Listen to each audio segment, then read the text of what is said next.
Channel target plus पर और मैं मितपाल बेटा बाल विकास एवं शिक्षण शास्त्र यानी सीडीपी के लेकर के जो प्रैक्टिस सेट बेटा मैं आया हूँ, क्योंकि आपका पेपर 20 अगस्त को होना है और काफ़ी बच्चे हमारे तैयारी में लगे हुए हैं।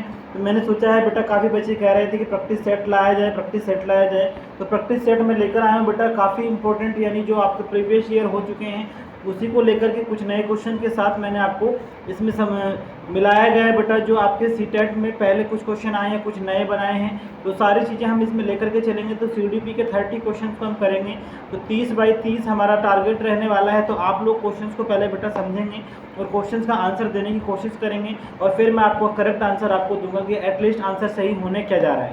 तो बेटा ये जो रहेगा हमारा प्रैक्टिस पेपर 1 रहेगा इस तरीके से। अब आपको बेटा मैं प्लान बता रहा हूँ कि आज से आपका 5 तारीख है और 20 तारीख को पेपर है, 15 दिन आपके पास हैं। तो 15 दिन में आपको केवल और केवल 6 घंटे स्टडी करना है बेटा, अगर सीटेट क्लैरिफाई करना है। तो फर्स्ट पेपर हो या सेकंड पेपर, आप दोनों के लिए मैं बता रहा हूँ बेटा कि इस तरीके से क्वेश्चन आपके बनेंगे। तो अगर आप चैनल पर पहली बार आए हैं तो चैनल को सब्सक्राइब कर लें, वीडियो को लाइक कर लें, बेल आइकन को प्रेस कर लें बेटा, क्योंकि जो भी हमारे प्रैक्टिस पेपर होंगे मैं आपके साथ शेयर करूँगा बेटा। कोई भी अपडेट आता है मैं आप तक पहुँचाता हूँ। तो इसलिए आपका प्रेम, आपका प्यार हमें चाहिए बेटा कि आप हमारे चैनल को सब्सक्राइब करके आगे बढ़ाएं और हम आपके लिए बेटा काम करते रहें, वर्क करते रहें। तो शुरू करते हैं पहला क्वेश्चन आज की क्लास का। तो पहला क्वेश्चन है बेटा, निम्नलिखित में से कौन सा थॉर्नडाइक द्वारा प्रतिपादित सीखने का प्रमुख नियम नहीं है। तो बेटा पहले क्वेश्चन की अगर हम बात करते हैं तो थॉर्नडाइक ने कौन कौन से नियम दिए हैं, पहले मैं उनकी बात कर लेता हूँ। तो थॉर्नडाइक ने बेटा आपके जो है कई सारे नियम दिए हैं। अगर देखा जाए तो अभ्यास का नियम, सीखने के 3 नियम थॉर्नडाइक ने बताए हैं। पहला बताया अभ्यास का नियम, दूसरा बताया प्रभाव का नियम और तीसरा बताया है तत्परता का नियम। तो अब आप देख सकते हैं कि सीखने के नियम में कौन सा नहीं है, यानी अभ्यास का नियम होता है, ठीक है, प्रभाव का नियम भी होता है, तत्परता का नियम भी होता है। तो सामान्यकरण का नियम यानी ऑप्शन नंबर डी क्या होगा आपका करेक्ट आंसर होगा। अगर आपसे पूछता है कौन सा है तो आपके 3 ऑप्शन ऊपर वाले थे, नहीं है पूछा है। क्वेश्चन को आपको ध्यान से देख लेना है प्यारे बच्चों कि क्वेश्चन में पूछा क्या गया है, आपका है पूछा गया है, नहीं पूछा गया है। उसके बाद मैं आपको ये भी बता दूं कि जो थॉर्नडाइक होते हैं बेटा, थॉर्नडाइक ने 5 सहायक नियम दिए हैं। पहला नियम है बहुक्रिया का नियम, दूसरा है रुचि या मनोवृत्ति का नियम, तीसरा है तत्व प्रबलता का नियम और चौथा है सादृश्य अनुक्रिया का नियम और 5वां है साहचर्यात्मक स्थानांतरण। तो ये आपके 5 नियम आपके जो है सहायक नियम होते हैं बेटा। जो सामान्यकरण का नियम है सहायक नियम में जाएगा, ठीक है। अगर आपसे सहायक नियम पूछा जाए तो आप सामान्यकरण का नियम बता सकते हैं। उसके बाद नेक्स्ट आता है आपका नेक्स्ट क्वेश्चन 2 की बात हम करते हैं। तो 2 की अगर हम बात करते हैं तो इसमें सबसे पहला पूछा गया है कि संवेगात्मक बुद्धि शब्द को सर्वप्रथम किसने प्रस्तुत किया। ऑप्शन नंबर ए है फेडरिक एवं किर्क ने, ऑप्शन नंबर बी है हेनरी एंड पीटर ने, ऑप्शन नंबर सी है जॉन एवं कॉनब्रैक ने और ऑप्शन नंबर डी है मेयर एंड सलोवे ने। तो बेटा मैं आपको बता दूं कि जो संवेगात्मक बुद्धि है उसके बारे में अगर बताया गया तो सर्वप्रथम हमारे अमरीकी एक मनोवैज्ञानिक थे जॉन मेयर एवं डॉक्टर पीटर सलोवे। तो John Mayer and doctor Peter Salovey. तो आप देख सकते हैं मेयर एंड सलोवे आपका ऑप्शन नंबर डी है बेटा। तो ऑप्शन नंबर डी आपका करेक्ट आंसर होगा। तो ये दोनों के दोनों बेटा अमेरिकन थे और 1990 में 1990 में इन्होंने इसको प्रस्तुत किया था। तो ये आपको ध्यान रखना है बेटा, ठीक है।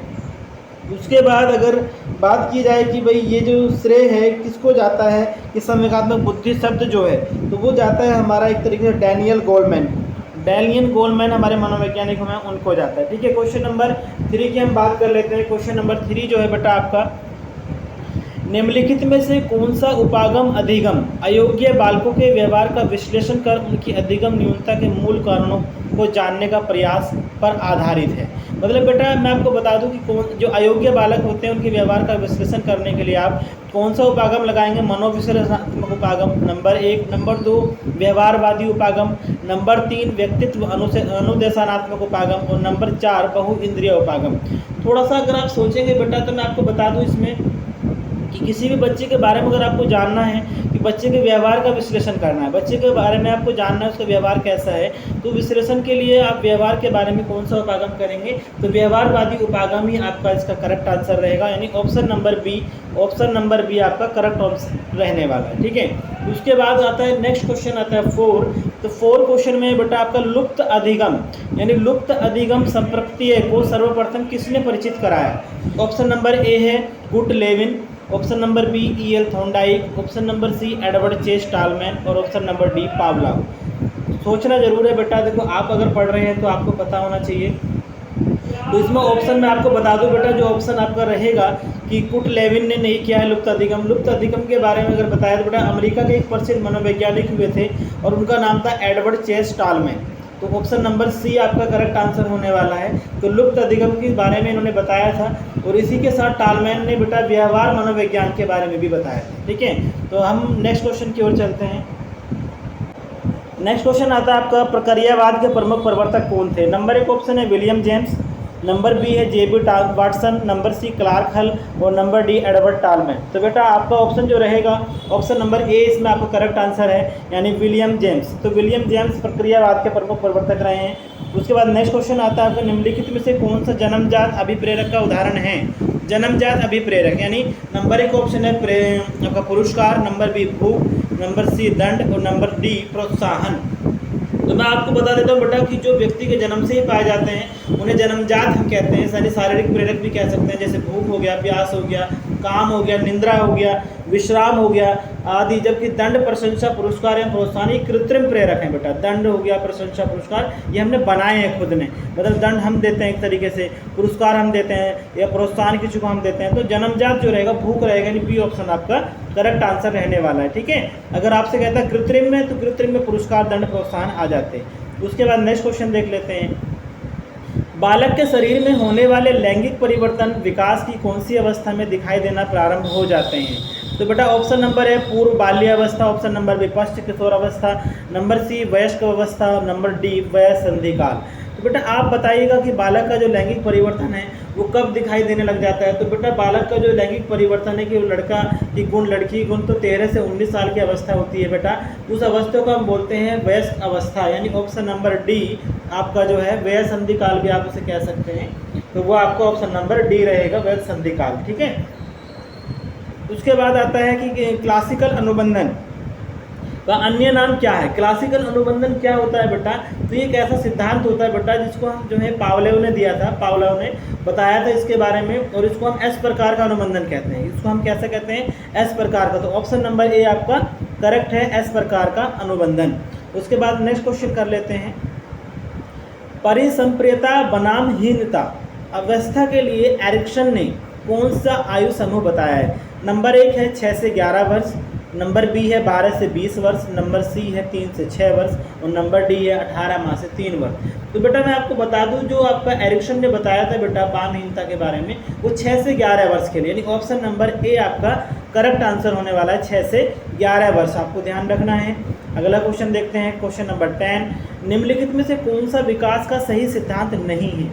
निम्नलिखित में से विकास का कौन सा सिद्धांत नहीं है? पहला है सनातनीय का सिद्धांत, व्यक्तित्व विभिन्नता का सिद्धांत, पैटर्न की एकरूपता का सिद्धांत एंड डी विशिष्ट से सामान्य प्रतिक्रियाओं की कार्यवाही का सिद्धांत। तो मैं इसमें बता दूं बेटा आपका option number D correct answer है कि विशिष्ट से सामान्य प्रतिक्रियाएं अगर आप चाहते हैं तो वो आपका विकास का सही सिद्धांत नहीं होगा, क्योंकि आप सामान्य से विशिष्ट की ओर जा सकते हैं, विशिष्ट से सामान्य की ओर नहीं जा सकते। Option number 11। क्वेश्चन 11 आता है बेटा, निम्नलिखित में से कौन सा मनोविज्ञान का संप्रदाय ब्लैक बॉक्स थ्योरी के नाम से जाना जाता है? बहुत इंपॉर्टेंट क्वेश्चन है बेटा, कई बार पूछा जाता है। तो सबसे पहला ऑप्शन है व्यवहारवाद, संरचनावाद, बी ऑप्शन, सी ऑप्शन प्रक्रियावाद और डी गैस्टलवाद। तो बेटा मैं आपको सारी बातें बता दूं इसमें कि जो ब्लैक बॉक्स थ्योरी है उसको हम जो है मनोविज्ञान का व्यवहारवाद, मनोविज्ञान का व्यवहारवाद यानी ऑप्शन नंबर ए आपका करेक्ट आंसर होगा। और उसके बारे में बेटा हमारे जेबी बंटवन ने बताया था 1913 में। उसके बाद नेक्स्ट आता है क्वेश्चन 12। निम्नलिखित में से कौन सा अच्छे मानसिक स्वास्थ्य का लक्षण नहीं है? अच्छा स्वास्थ्य, अच्छा मानसिक स्वास्थ्य का लक्षण यानी समायोजन योग्यता, अच्छी बात है ये तो। संवेगात्मक परिपक्वता ये भी जरूरी है, आत्मविश्वास ये भी जरूरी है, लेकिन अच्छा मानसिक विकास का लक्षण असहनशीलता नहीं होना चाहिए। तो असहनशील मतलब सहनशील होना चाहिए, आप यहाँ असहनशील लिख रखा है तो ये गलत ऑप्शन, मतलब यही आपका आंसर रहेगा ऑप्शन नंबर डी। उसके बाद क्वेश्चन नंबर 13, कैटल संस्कृति मुक्त बुद्धि परीक्षण की मापनी फर्स्ट किसके लिए बनाई गई थी? तो कैटल ने बेटा कई सारी संस्कृति बनाई हैं, तो कैटल की जो फर्स्ट वाली है वो 4 से 8 वर्ष के लिए, यानी ऑप्शन नंबर बी आपका करेक्ट आंसर है। ठीक है, ऑप्शन नंबर बी आपका करेक्ट आंसर है। क्वेश्चन नंबर 14 आता है आपका। क्वेश्चन नंबर 14 है कि निम्नलिखित में कौन सा रचनात्मकता की प्रक्रिया के लिए तार्किक क्रम है? तो इसमें बेटा आपका ऑप्शन नंबर है अंतर्दृष्टि से तैयारी परिपाक सत्यापन, बी है तैयारी अंतर्दृष्टि परिपाक या सत्यापन, ऑप्शन सी है तैयारी परिपाक अंतर्दृष्टि सत्यापन, और ऑप्शन डी है तैयारी अंतर्दृष्टि सत्यापन परिपाक। तो बेटा आपका जो आंसर रहने वाला है ऑप्शन नंबर सी आपका करेक्ट आंसर है, तैयारी परिपाक अंतर्दृष्टि और सत्यापन। ठीक है। क्वेश्चन नंबर 15 है, निम्नलिखित में कौन सा पद क्रिया प्रसूत अनुबंध से संबंधित नहीं है। प्रसूत यानी बेटा अगर मैं आपको बताऊं तो जो बीएफ स्कैनर हुए हैं उन्होंने इसका सिद्धांत दिया है बीएफ स्कैनर ने, और इसको एसआर पर आधारित किया है, और इसमें बताया गया है कि स्किनर ने जो बताया कि वो अंतर्दृष्टि संबंधित नहीं है, अंतर्दृष्टि पुनर्बलन स्वतः पुनर्लाभ या विलोपन। तो मैं आपको बता दूं बेटा ए यानी अंतर्दृष्टि से संबंधित नहीं है। क्वेश्चन नंबर 16, वे बच्चे जो विभिन्न प्रकार की अधिगम समस्याओं से ग्रसित रहते हैं उनके लिए अधिगम अक्षम शब्द का प्रयोग सर्वप्रथम किसने किया। मतलब बेटा जिनको समस्याएं पढ़ने की, लिखने की, बोलने की, तो उन बच्चों के लिए सर्वप्रथम किसने बताया, हेवार्ड ने, सैमुअल किर्क ने, वैन रिपर ने या बर्क ने। तो मैं आपको बता दूं बेटा सबसे पहले सैमुअल किर्क ने सारी चीज़ें बताई थी कि जो बच्चों के अंदर होती हैं aphasia, Alexia, अपरेक्सिया, dysgraphia, dyscalculia, dysmorphia. बेटा मैंने अगर आपको इसमें प्रॉब्लम हो तो मैंने वीडियो बना दिया है ऑलरेडी कि कौन सी एबिलिटी कैसे आप 2 सेकंड में बता सकते हैं। आप मेरे चैनल पर अगर जाएंगे तो वहाँ पर आपको मिलेगा कि जो एबिलिटी है उनको आप कैसे पढ़ सकते हैं। 2 मिनट में आपका वीडियो पूरा हो जाएगा और आप जस्ट सेकंड आंसर दे सकते हैं। तो सारी एबिलिटी उसमें आपको आ गई है। तो सबसे पहले ही बताई थी आपको सैमुअल किर्क ने बताई थी। ठीक है। क्वेश्चन नंबर 17 है, निम्नलिखित में से कौन सा मनोवैज्ञानिक आत्मा के विज्ञान रूप में मनोविज्ञान विचारधारा का समर्थक नहीं है। प्लेटो, अरस्तु, डेकार्टे या वुंट। तो बेटा मैं आपको बता दूं कि प्लेटो ने, अरस्तु ने और डेकार्टे ने तीनों ने ही आत्मा के विज्ञान के रूप में समर्थन किया है, जबकि जो वुंट हैं वो उनके समर्थक नहीं है। तो नहीं में वुंट आएगा, और अगर है होता तो प्लेटो, अरस्तु, डेकार्टे। तो option number D is the correct answer. Next question करते हैं 18, मनोविज्ञान की कौन सी शाखा में टेलीपैथी, पुनर्जन्म जैसे क्षेत्रों का अध्ययन किया जाता है। बेटा जो मनोविज्ञान होता है ना उसकी कौन सी शाखा ऐसी है टेलीपैथी के बारे में। तो टेलीपैथी है क्या बेटा, मैं आपको बता देता हूँ। टेलीपैथी जो है एक ऐसी शाखा है जो पुनर्जन्म जैसे क्षेत्रों का अध्ययन करती है। मतलब एक तरीके से पुराने जो बच्चे हैं पुनः जन्म, एक तरीके से इनका जन्म हुआ है, तो वो कौन है, कौन सी शाखा, दैहिक मनोविज्ञान, नैदानिक मनोविज्ञान, अंतरिंद्रिय मनोविज्ञान और विकासात्मक मनोविज्ञान। तो बेटा ऑप्शन नंबर सी आपका अतीन्द्रिय मनोविज्ञान रहेगा, जिसके अंतर्गत ये सारी चीज़ें होती हैं। क्वेश्चन नंबर 19 आता है आज का। बेटा वीडियो अगर अच्छा लग रहा हो ना तो वीडियो को शेयर जरूर कर देना। ठीक है, वीडियो अच्छा लग रहा है शेयर कर देना है, क्वेश्चन को समझते चलना है। सीडीपी में कोई भी प्रॉब्लम नहीं आने दूंगा, जो प्रैक्टिस पेपर है आपकी कराऊंगा बेटा, जितने भी हो पाएंगे तब तक 10 से 15 प्रैक्टिस पेपर मैं आपको दूंगा। तो आप अगर रोज़ लगाते हैं तो आपको लगेगा कि एटलीस्ट आप कितना कर पा रहे हैं। क्वेश्चन को समझना भी, आंसर मैं आपको बता रहा हूँ बेटा। नेक्स्ट क्वेश्चन आता है, जीन पियाजे के अनुसार बालक कौन सी अवस्था में परिकल्पनाओं को समझने की तथा तार्किक वाक्यों के आधार पर विचार करने की योग्यता प्राप्त कर लेता है। तो जीन पियाजे ने कब कहा ये चीज़ें कि बालक कौन सी अवस्था में समझना शुरू कर देता है, परिकल्पना शुरू कर देता है। तो मैं आपको बता दूं बेटा कि हमारे जो जीन पियाजे हैं ये स्विट्जरलैंड के एक मनोवैज्ञानिक हुए हैं। तो ऑप्शन नंबर ए है 0 से 2 वर्ष, बी है 2 से 6 वर्ष, सी है 6 से 11 वर्ष, डी है 11 से 15 वर्ष। तो बेटा मैं आपको बता देता हूँ कि जो बच्चा है वो 11 से 15 वर्ष की आयु इन डी में आप परिकल्पना करना और समझना सीख जाता है, क्योंकि वही आपकी अमूर्त सक्रियात्मक अवस्था होती है। ठीक है, उसको आपको ध्यान रखना है। क्वेश्चन नंबर 20 आपका आता है, निम्नलिखित में से कौन सा मनोविज्ञान मानव के चिंतन, स्मृति, भाषा, प्रतिरक्षीकरण इत्यादि का अध्ययन करता है। तो बेटा कौन सा चिंतन है मैं आपको बताता हूँ। ऑप्शन नंबर ए है मानवतावादी मनोविज्ञान, ऑप्शन नंबर बी है आपका संज्ञानात्मक मनोविज्ञान, ऑप्शन सी असामान्य मनोविज्ञान, ऑप्शन डी नैदानिक मनोविज्ञान। तो बेटा ऑप्शन नंबर बी आपका जो संज्ञानात्मक मनोविज्ञान है वही आपका करेक्ट आंसर रहेगा। वही आपको चिंतन, स्मृति, भाषा, प्रत्यक्षीकरण, विचार, समस्या आदि का अध्ययन करता है। उसके बाद क्वेश्चन नंबर 21 आता है, निम्नलिखित में से कौन सा व्यक्तित्व का प्रकार क्रेचमर यानी क्रेचमर द्वारा नहीं दिया गया है। तो जो क्रेचमर हुए हैं बेटा मैं आपको बता दूं, जो क्रेचमर है आपके एक मनोवैज्ञानिक हुए हैं, जर्मनी वैज्ञानिक हैं, जिन्होंने जो व्यक्तित्व को 4 प्रकारों में बांटा है। पहला है गोलाकाय, सुडोलकाय, लंबकाय एवं दुर्बल। तो इसमें कौन सा नहीं है पूछा गया है। अब आप लगा सकते हैं, देखो सुडोलकाय मैंने बताया, लंबकाय पता है, गोलकाय, तो कलात्मक नहीं है। तो ऑप्शन नंबर बी, अगर आपको सारी चीज़ें पता है तो आप तुरंत आंसर लगा देंगे कलात्मक।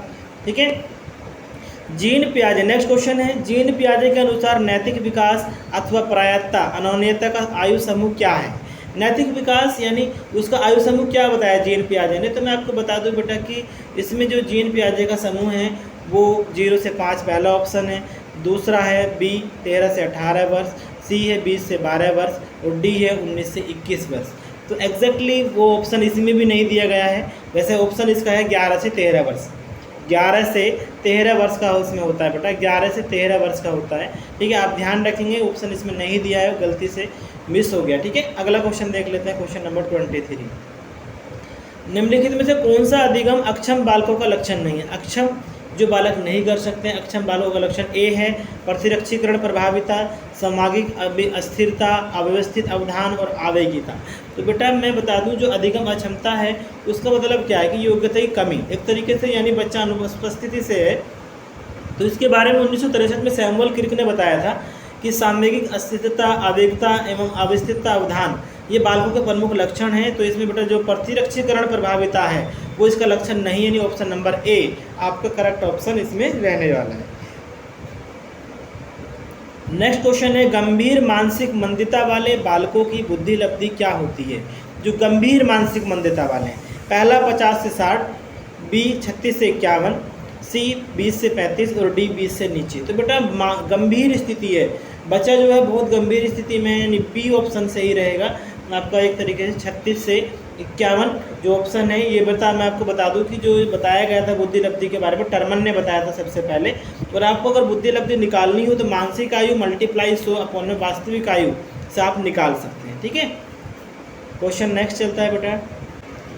नेक्स्ट है, विकास की कौन सी अवस्था में समान लिंगियों के साथ रुचि मित्रता विकसित होती है? तो बेटा पहला ऑप्शन है 12 से 14 वर्ष, 15 से 18 वर्ष, 10 से 12 वर्ष, 19 से 21 वर्ष। सोचिए ज़रा थोड़ा सा, विकास की कौन सी अवस्था ऐसी है जिसमें समान लिंगियों के साथ मित्रता या रुचि विकसित होती है? समान लिंगी मतलब लड़का लड़का के साथ और लड़की लड़की के साथ मित्रता करना चाहता है, ऐसी कौन सी आयु है? तो वो है बेटा 12 से 14 वर्ष की आयु, ऑप्शन नंबर ए आपका करेक्ट आंसर हो जाएगा। नेक्स्ट चलते हैं बेटा, क्वेश्चन नंबर 26 आपका आता है, निम्नलिखित में से कौन सा यथार्थवादी चिंतन का प्रकार नहीं है? बेटा यथार्थवादी चिंतन के बारे में अगर मैं आपको बताऊं तो ये शिक्षा मनोविज्ञान में जो चिंतन है वो 3 प्रकार के होते हैं, अभिसारी, सृजनात्मक और आलोचनात्मक। अब आप देखिएगा इसमें कौन सा नहीं है, तो जो आपका ऑप्शन नंबर डी है स्वलीन चिंतन वो नहीं हो सकता, यानी option number D is the correct answer.